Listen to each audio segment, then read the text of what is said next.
우리 다시 한번 옆 사람과 인사합시다. 믿음으로 하나님을 기쁘시게 합시다.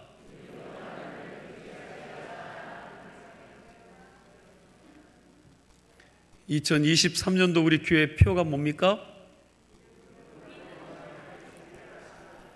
방금 여러분들이 인사했던 것처럼 믿음으로 하나님을 기쁘시게 하라입니다.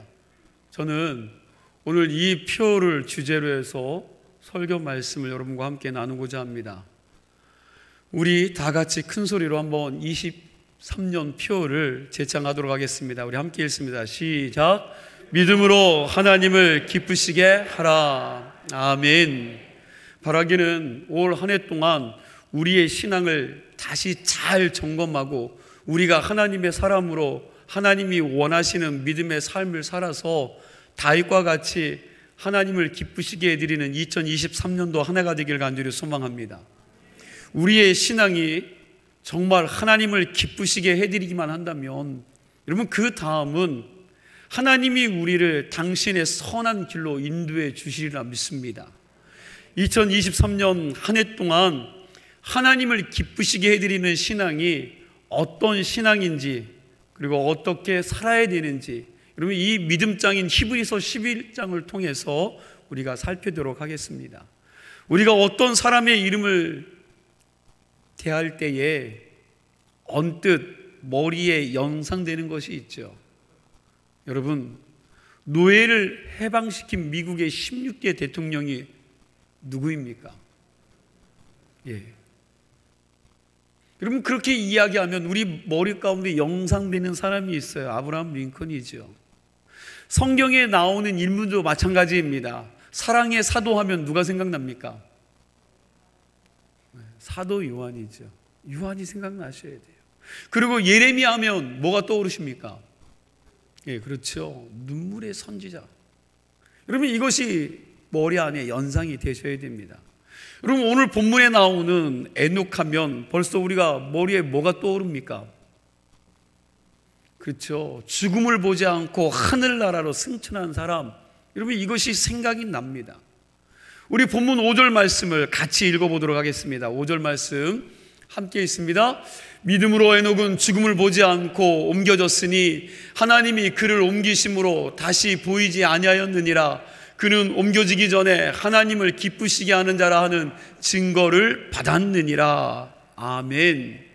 그는 옮겨지기 전에, 이 말은, 여러분, 이 말은 죽음을 가르치는 말로 죽기 전에라는 그런 말입니다. 그런데 에녹이 워낙 하나님을 잘 믿다 보니 에녹은 죽지 않고 살아생전에 하나님 나라로 옮겨졌다는 사실이에요. 그렇게 하나님을 잘 믿던 에녹이 죽기 전에 별명이 뭐냐? 그럼 별명이 뭐예요? 하나님을 뭐한 자요? 그렇죠. 기쁘시게 하는 자라 하는 증거를 받았느니라. 에녹하면 사람들이 야, 그 사람 하나님을 기쁘시게 하는 자야. 에녹하면 어디를 가든지 사람들이 떠올리기를 야, 그 사람은 하나님을 기쁘시게 하는 자야. 그렇다라는 거예요. 여러분, 대단한 별명을 가진 사람입니다. 에녹이 어떻게 사람들에게 에녹, 하나님을 기쁘시게 하는 자라는 말을 들을 수 있었을까요? 그 이유는 간단합니다. 6절 말씀이죠. 우리 6절 말씀도 함께 읽겠습니다. 믿음이 없이는 하나님을 기쁘시게 하지 못하나니 하나님께 나아가는 자는 반드시 그가 계신 것과 또한 그가 자기를 찾는 자들에게 상 주시는 이심을 믿어야 할지니라. 아멘. 뭐가 없이는요?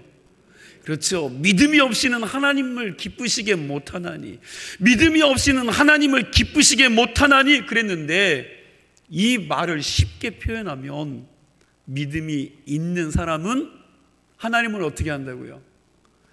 기쁘시게 한다는 거예요.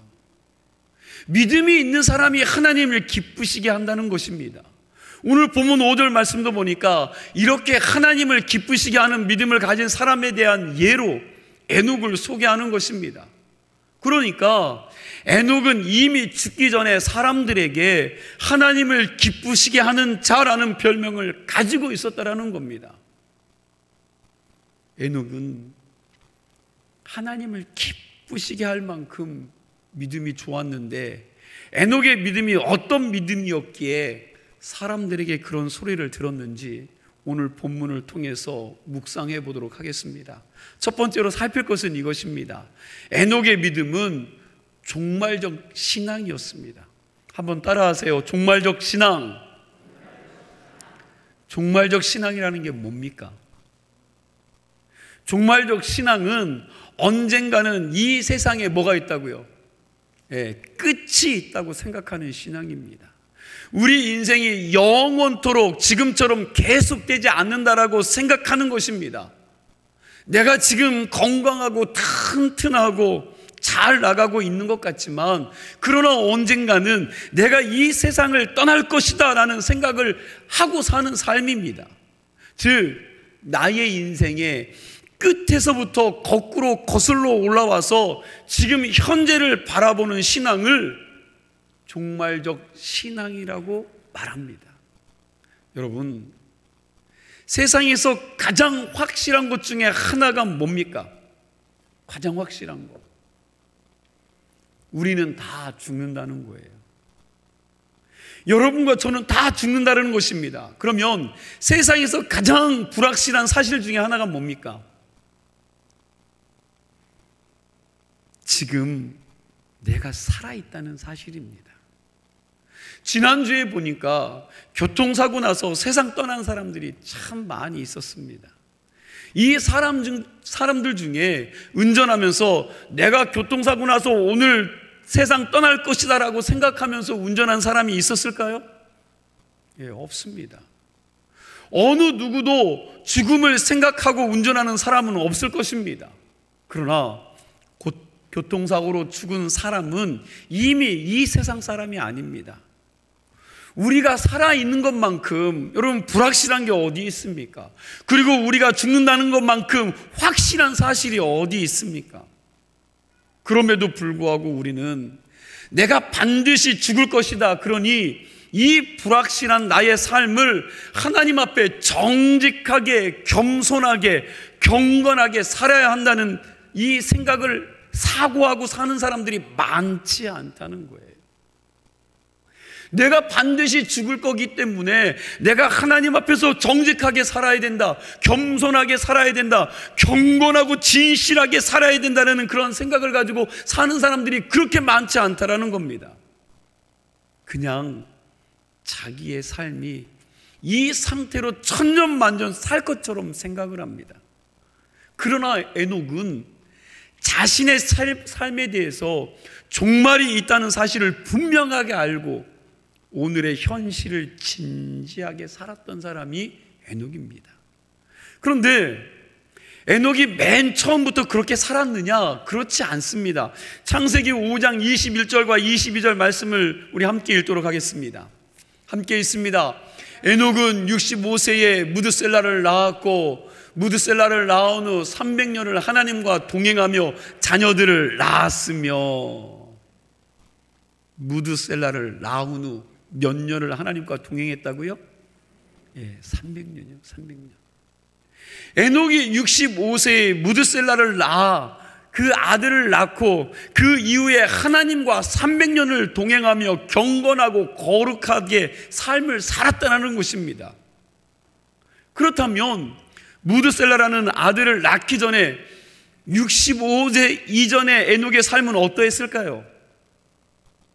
보통 사람들처럼 똑같이 살았습니다. 그저 눈앞에 보이는 것이 전부라고 생각하고 끊임없이 자기 중심적인 삶을 살았습니다. 아마도 65세 이전의 에녹은 그렇게 신앙이 좋았던 것 같지는 않습니다. 그런데 65세에 무드셀라를 이 아들을 하나 낳고 난 다음에 그 이후에 에녹의 삶이 확 바뀌어서 하나님과 300년 동안을 동행하는 인생을 살았다는 것입니다. 이렇게, 여러분 어떻게 이렇게 살 수 있었을까?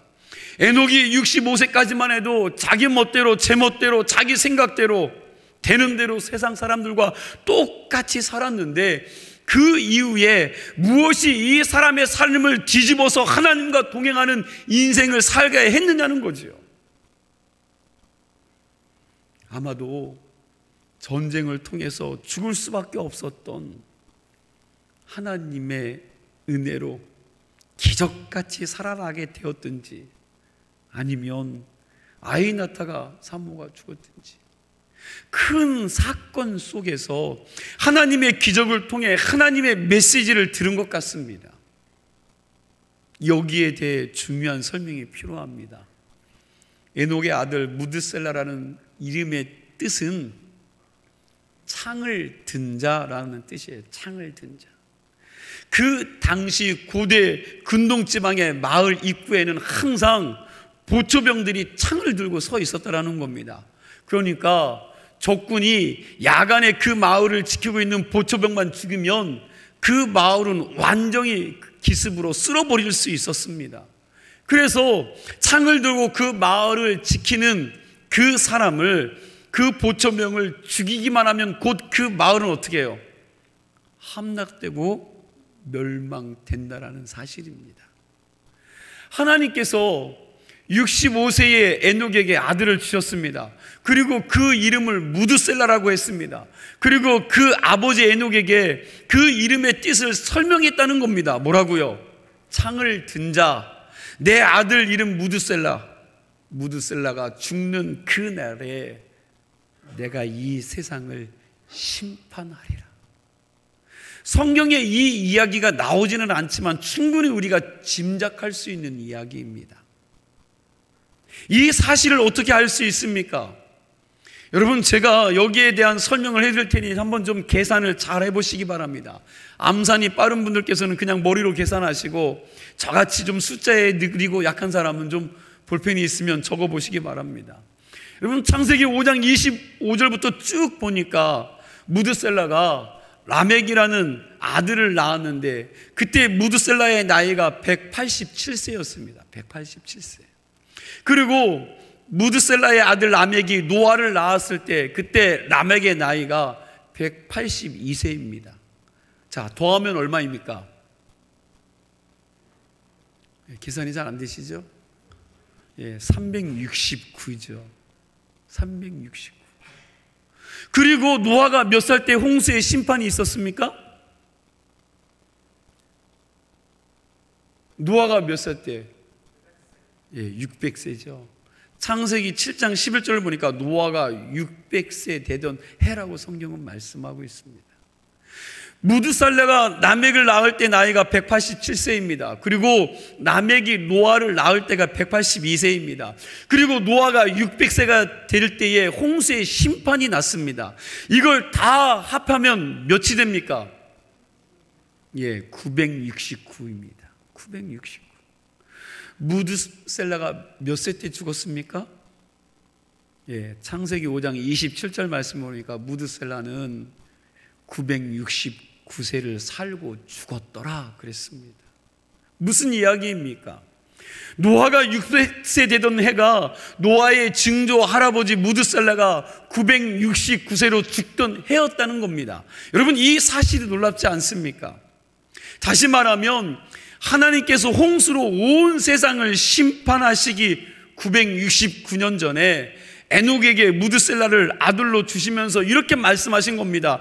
이 창을 든 자 무드셀라가 죽는 그 해에 내가 세상을 심판하리라. 내가 세상을 심판하시겠다는 거예요. 하나님은 에녹에게 아들을 낳고 난 다음에 정말 신앙을 가르쳐 주신 것입니다. 그리고 에녹은 그 이야기를 듣고 깊이 고민을 했습니다. 그동안 에녹은 65년 동안 자기만을 위해서 살았습니다. 눈에 보이는 세상의 것만을 삶의 목표로 삼고 살아왔습니다. 그런데 65세 이후에 지극히 보통 사람들이 살았던 자기 중심적인 삶을 청산해버리고 하나님 중심적인 삶으로 전환되었는데, 여러분, 그게 쉬운 일이겠습니까? 생각해 보세요. 65년을 살았습니다. 어떻게 해요? 세상 것을 추구하고 모든 목표는 잘 먹고 잘 사는 것에 있었고 끊임없이 자기가 높임받는 것에 있었습니다. 어딜 가든지 인정받는 거죠. 늘 자기 중심적인 삶을 살았다라는 거예요. 그런데 그 나이에 그것을 버리고 모든 삶을 주님 중심적인 삶으로 변환하는 게 쉽겠습니까? 쉽지 않은 일일 것입니다. 그러나 그러함에도 불구하고 에녹은 그 삶이 완전히 뒤집어진 것입니다. 무엇이 에녹의 삶을 이렇게 바꾸어 놓았습니까? 왜 에녹의 삶의 가치관이 바뀌게 되었습니까? 내 삶에 종말이 있다는 것을 알았기 때문입니다. 이 땅의 삶이 다가 아니라는 것을 그가 깨달았기 때문에 그렇습니다. 그동안은 눈에 보이는 것이 전부인 줄 알고 살았습니다. 그러나 이제는 눈에 보이지 않는 영적 세계가 있다는 것을 알고 하나님께서 예비해 놓으신 하나님의 나라에 대한 그 비전을 가지게 되었기에 이제는 그 가치관을 가지고 세상을 살기 시작한 겁니다. 전에는 자기 중심적이었는데 하지만 이제는 하나님 중심적인 삶을 사는 사람이 되었습니다. 전에는 그저 땅의 것만 보고 살았는데 눈에 보이는 세계 이런 가치관을 추구하며 살아왔는데 그러나 이제는 하나님 나라를 바라보는 영원한 세계를 향하여 눈이 그가 열렸다라는 사실입니다. 전에는 자기 마음대로 내가 하고 싶은 대로 살았는데 하지만 이제는 하나님의 뜻대로 살려고 애쓰고 노력하는 사람으로 변화되었습니다. 그래서 이제는 에녹의 생각이 하나님의 생각이 되었고 하나님의 생각이 에녹의 생각이 되었고 하나님의 뜻이 에녹의 뜻이 되었다라는 사실입니다. 에녹이 그렇게 하나님의 뜻을 생각하면서 하나님 성품에 맞추는 삶을 살아가다 보니까 이제는 하나님과 동행하는 삶을 살게 된 것입니다. 몇 년 동안요? 300년 동안. 여러분들이나 저나 세상이 지금 우리가 보는 이대로 영원히 지속되지 못한다는 사실을 다 알고 계실 것입니다. 그리고 우리의 목숨이 영원히 계속될 것이 아니라 언젠가는 끝이 있다는 사실도 우리는 잘 알고 있습니다. 그렇다면 이제부터 어떻게 살아야 합니까? 하나님께서 2023년이라는 새로운 삶의 길을 주셨는데 여러분 우리가 남은 이 삶을 시간을 허비하지 않고 지혜롭게 살아야 되는데 어떻게 살아야 합니까? 하나님 앞에 경건하고 거룩하게 살기 위해서는 언젠가는 나의 인생의 종말을 맞이할 때가 있다는 것들을 여러분은 기억하면서 그때까지 이 남은 시간들을 하나님과 함께 동행하기를 갈망해야 되고 지혜롭게 살기를 갈망하는 자들이 되어지기를 간절히 축원합니다. 이것을 가르쳐서 종말적 신앙이라고 이야기하는 것입니다. 영국의 어느 묘지 비석에 이런 글이 적혀 있다고 그럽니다. 이곳을 지나가는 사람들아 기억하라. 당신들이 이 땅에 존재하듯이 나도 예전에는 존재했었느니라. 그러나 이제 내가 죽어 누워있듯이 당신들도 언젠가는 나처럼 누워있게 될 것이다. 여러분 지혜란 뭡니까? 나의 종말을 바라볼 줄 아는 눈을 가지는 것입니다. 여러분, 여러분들의 직함이 영원히 지속되지 않습니다. 여러분들의 통장에 있는 돈이 영원히 여러분들의 것이 아닙니다. 여러분들이 지니고 있는 이 젊음과 아름다움과 건강이 계속되지 않습니다. 그러나 하나님이 시간 주어졌을 때, 하나님이 건강 주셨을 때, 하나님이 여러분들에게 물질을 주셨을 때에 하나님 앞에 내가 설 날이 있다는 것을 생각하고 하나님의 영광을 위하여 아름답게 살아가는 종말적 신앙인들이 다 되실 수 있기를 바랍니다. 그렇게 사는 사람들이 하나님을 기쁘시게 해드리는 믿음의 삶을 살 수 있다는 거예요. 2023년 우리 교회 표어가 믿음으로 하나님을 기쁘시게 하라인데 올해가 나의 인생의 종말일 수도 있다는 의식을 가지고 매일매일 코람데오의 신앙을 가지고 하나님을 기쁘시게 하는 한 해가 될 수 있기를 간절히 축원합니다. 에녹의 믿음 두 번째 특징은 오늘의 삶에 성실했다는 거예요. 에녹은 종말적인 신앙 가치관을 가지고 살았지만 오늘의 삶에 실천적이었고 충실했다라는 겁니다. 창세기 5장 22절 말씀을 보니까 무드셀라를 낳은 후 300년을 누가 동행했다고요? 예, 하나님과 동행하며 뭐 했어요? 예, 자녀들을 낳았으며 라고 말합니다. 한번 따라 하시기 바랍니다. 무드셀라를 낳은 후 300년을 하나님과 동행하며 자녀들을 낳았으며. 여러분 한번 생각해 보세요. 이제 곧 종말의 날이 올 것입니다.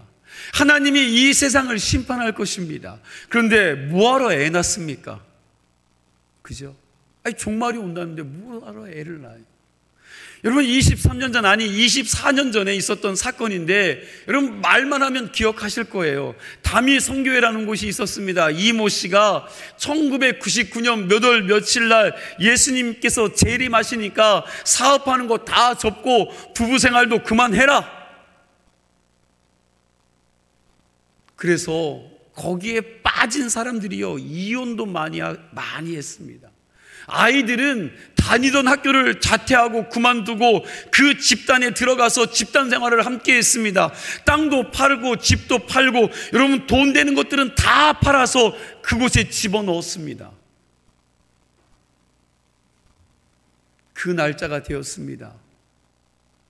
예수님이 오셨습니까? 안 오셨습니까? 안 오셨으니까 여러분과 제가 있는 거예요. 여러분 그때 그 종말론자들 때문에 얼마나 많은 가정이 깨지고 나라가 얼마나 어수선해졌는지 모릅니다. 어떤 사람은 경건하고 거룩하게 살기 위하여 집을 떠나 기도원이나 산속으로 들어가야 된다고 생각을 합니다. 어떤 사람은 하나님과 동행하는 삶을 살기 위해서는 부부 생활이 고추장스럽고 가정이 없으면 더 쉬울 것 같다고 생각을 합니다. 그러나 그것은 하나님을 너무 오해하는 신앙입니다. 여러분 신구약 성경을 보면 하나님과 하나님의 백성의 아름다운 관계를 비유해서 설명하는 게 뭔지 아십니까? 호세아서를 보니까 여호와 하나님과 하나님 백성과의 관계를 뭐로 비유합니까? 부부관계로 비유했습니다. 여호와 하나님이 남편이시고 이스라엘 백성들이 부인입니다. 신약 성경에서도 보면 예수 그리스도를 믿는 백성들과의 관계를 가장 아름답게 한 비유가 뭔지 아십니까? 신랑 되신 예수 그리스도와 그 예수 그리스도를 믿는 우리들을 신부로 한 관계입니다. 이 또한 부부 관계입니다. 에베소서 5장 말씀을 보면 여러분 부부 사이의 이 아름다운 관계 속에서 우리는 하나님과 우리 사이의 관계를 배우고 영적인 진리를 배워야 될 필요가 있다라고 말씀하고 있습니다. 그래서 정말 좋은 부부 관계를 맺고 사는 사람들이 아주 신실한 믿음 위에서 성숙한 가정을 이루어 갈 수 있다라는 거예요. 우리가 이걸 잘 기억해야 됩니다. 믿음의 온전한 사람들이 정말 행복한 가정을 만들고 그 행복을 누릴 수가 있다는 겁니다. 그러므로 남편, 아내, 가정 다 집어 던져놓고 열심을 내는 신앙은 여러분 건강한 신앙이 아닙니다. 에녹은 종말적 신앙을 발견한 이후에 더욱더 현실에 충실했습니다. 자기 삶에 충실했다는 거예요. 가정에서 애 낳고 그리고 구체적으로 자기 삶 속에서 하나님과 동행하는 삶을 살았습니다. 신앙생활과 가정생활은 별개의 문제가 아닙니다. 직장생활과 신앙생활과의 이 모든 것들이 별개의 문제가 아니라는 것입니다. 여러분들이 가정생활, 직장생활 속에서 최선을 다하여 하나님을 기쁘시게 해드리는 주의 백성들이 다 되시기를 간절히 소망해 봅니다. 프랑스 어느 마을에 있는 교회에 목사님이 새로 부임을 했습니다. 이 목사님이 부임 신방으로 교인들 집을 방문하면서 집집마다 가서 한 말이 있습니다. 목사님 신방이 끝난 후에 그 가정의 남편이 일터에서 돌아와서 아내에게 물었습니다. 여보, 목사님이 오늘 우리 집에 와서 뭐라고 그러셨어?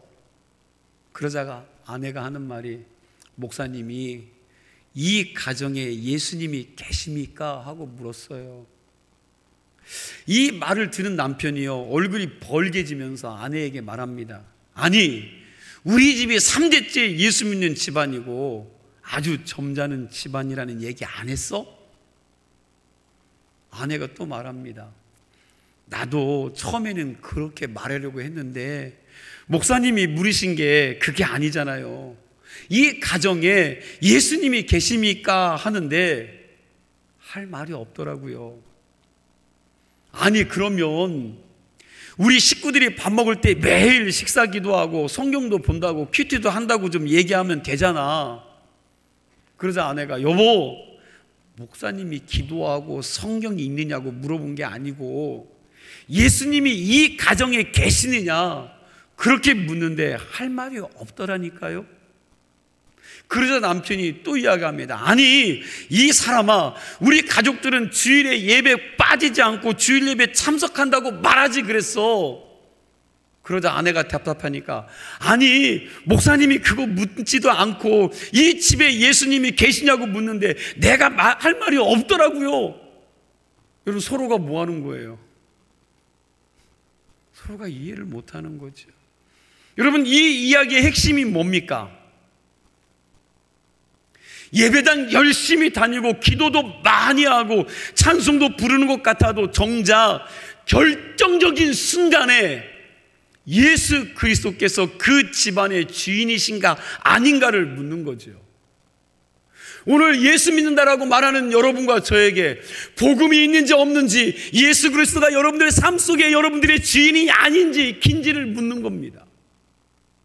인생의 삶에 있어서 가장 힘들고 어렵고 고통스러울 때 무엇인가를 결정하는 그 순간에 그 안에 예수 그리스도가 주인 되었느냐 주인 되지 않았느냐는 걸 묻는 거예요.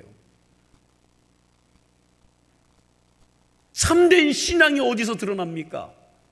결정적인 신앙이 어디서 드러나요? 고통이 따를 때, 아픔이 있을 때, 앞길이 보이지 않을 때에 여러분 그 안에 진정한 신앙이 드러나게 되어 있습니다. 그 안에 예수 그리스도가 자리 잡고 있는지, 그 안에 정말 주인이 하나님이신지가 드러나게 되어 있다는 거예요. 정말 매 순간순간 예수님이 나의 삶을 통치하는 왕으로 주인으로 모시고 우리 집에 호주로 모시고 사느냐는 겁니다. 여러분들의 신앙은 어떠세요? 여러분들의 믿음은 어떠십니까? 여러분, 우리는 언젠가는 이 세상을 떠나야 될 것입니다. 그리고 우리가 가지고 있는 것들을, 얻었던 것들을 다 남주고 떠나야 될 것입니다. 그럼에도 불구하고 우리가 이 땅에 머물러 있는 매 순간순간마다 우리는 현재라고 하는 이 시간 속에서 최선을 다해야 되는 줄로 믿습니다. 여러분들의 일터에서, 직장에서 최선을 다하십시오. 영어로 현재라는 단어가 참 의미가 있습니다. 프레젠트라는 단어인데 이 단어가 현재라는 뜻도 있지만 선물이라는 뜻도 됩니다.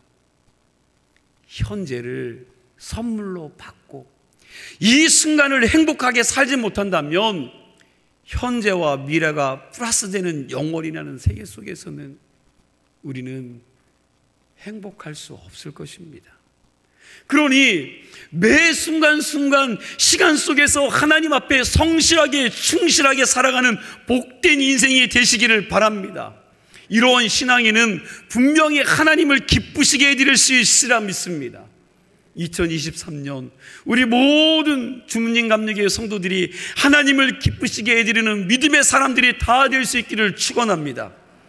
마지막 세 번째, 에녹의 신앙의 특징은 선교적 신앙을 가지고 있었다는 것입니다. 다시 한번 따라해 주시기 바랍니다. 선교적 신앙. 신약 성경을 보면 한 장밖에 안 되는 몇 권의 책이 있지요. 그 중에 하나가 유다서입니다. 우리 유다서 14절과 15절 말씀 이렇게 말씀하고 있는데 함께 있습니다. 아담의 칠대손 에녹이 이 사람들에 대하여도 예언하여 이르되 보라, 주께서 그 수만의 거룩한 자와 함께 임하셨나니 이는 뭇 사람을 심판하사 모든 경건하지 않은 자가 경건하지 않게 행한 모든 경건하지 않는 일과 또 경건하지 않은 죄인들이 주를 거슬러 한 모든 완악한 말로 말미암아 그들을 정죄하려 하심이라 하였느니라. 아멘. 아담의 7대손 에녹이 이 사람들에 대하여서도 예언하여 이르되 하고 쭉 예언의 말씀이 나옵니다. 그러니까 에녹이 65세에 무드셀라를 낳고 종말에 대하여 하나님의 가르침을 받은 이후에 300년 동안 하나님과 동행하며 살면서 뭘 했다는 거예요. 300년 동안 하나님과 동행하면서 그가 무엇을 했느냐? 여러분, 예언하고 하나님 말씀을 전했다라는 사실입니다. 앞으로 969년 이후에 하나님의 심판이 있습니다. 그러니 준비하셔야 됩니다. 이렇게 사람들에게 하나님의 공의와 심판의 메시지를 선포하면서 사람들이 거룩하고 경건하게 살아가도록 복음을 전했다는 사실이에요. 우리가 이 세상을 살아가면서 해야 할 일들이 참 많이 있습니다. 그렇지 않습니까? 열심히 돈도 벌어야죠. 우리 자녀들도 신앙으로 잘 양육하고 가르쳐야 합니다. 그리고 아름다운 세상을 만들기 위하여 사회에 나아가 열심히 헌신도 하고 봉사도 해야 합니다. 그러나 하나님이 우리에게 맡겨주신 가장 소중한 사명은 지옥으로 걸어가는 영혼들을 구원하여 하나님 나라로 인도하는 선교의 사역인 줄로 믿습니다. 이 일을 하지 않는다면 우리가 세상에서 아무리 위대한 일을 많이 했다 할지라도 하나님 앞에 설 때에 책망을 받을 수밖에 없습니다. 에녹이 하나님을 기쁘시게 해드렸던 세 번째 신앙의 특징이 바로 예언자적, 선교적, 전도자의 삶을 산 것입니다. 미국의 도널드 그레이 반 할스라는 유명한 신학자가 쓴 글에 나온 내용입니다. 잘 들어보세요. 아주 신실한 크리스찬이 사업을 하다가 세상을 떠났습니다.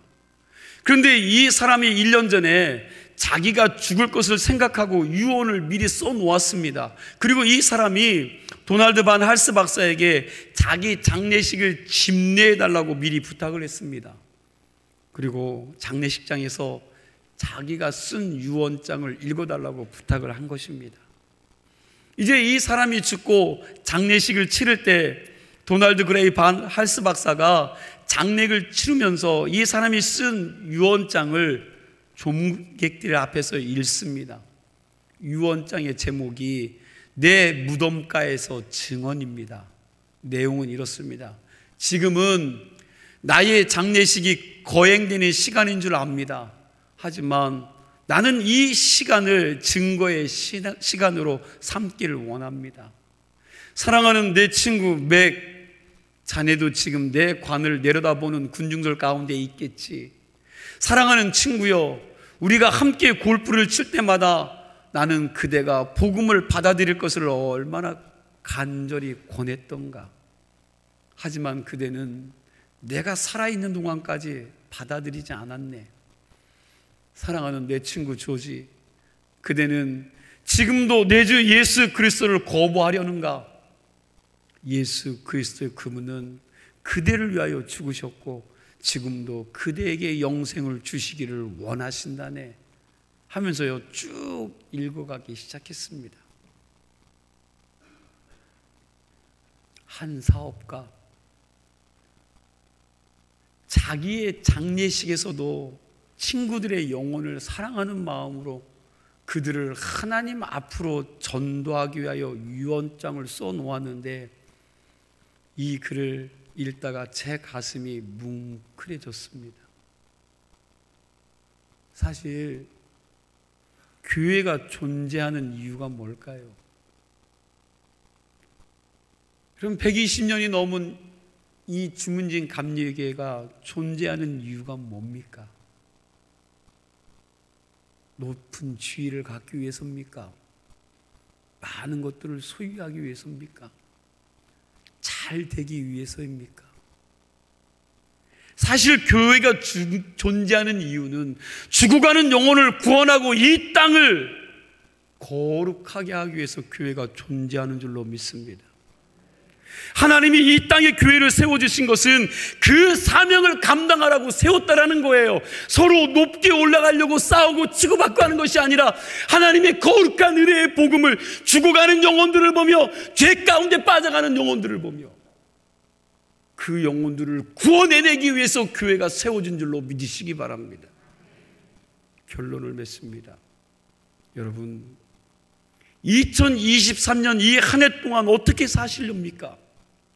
2023년 우리가 하나님을 기쁘시게 해드리는 믿음의 삶을 살기 위하여 인생의 끝을 기억하면서 종말적 신앙을 가지고 하나님 앞에 설 날들을 생각하면서 하나님과 동행하는 신앙인이 되시기를 바랍니다. 그리고 내게 주어진 삶 속에서 매 순간순간 성실하게 최선을 다해서 주신 일들을 감당하시기를 부탁드립니다. 그리고 이후에 우리가 하나님 심판대 앞에 설 것을 분명히 기억하시면서 아직 하나님을 알지 못하는 사람들에게 그들을 하나님께로 인도하는 선교자의 삶을 살아내실 수 있는 사랑하는 성도들이 되시길 간절히 축원합니다. 2023년 그렇게 그 하나님과 동행하며 믿음으로 하나님을 기쁘시게 해드리는 성도가 교회가 되기를 간절히 축원합니다. 기도하시겠습니다. 하나님 감사합니다.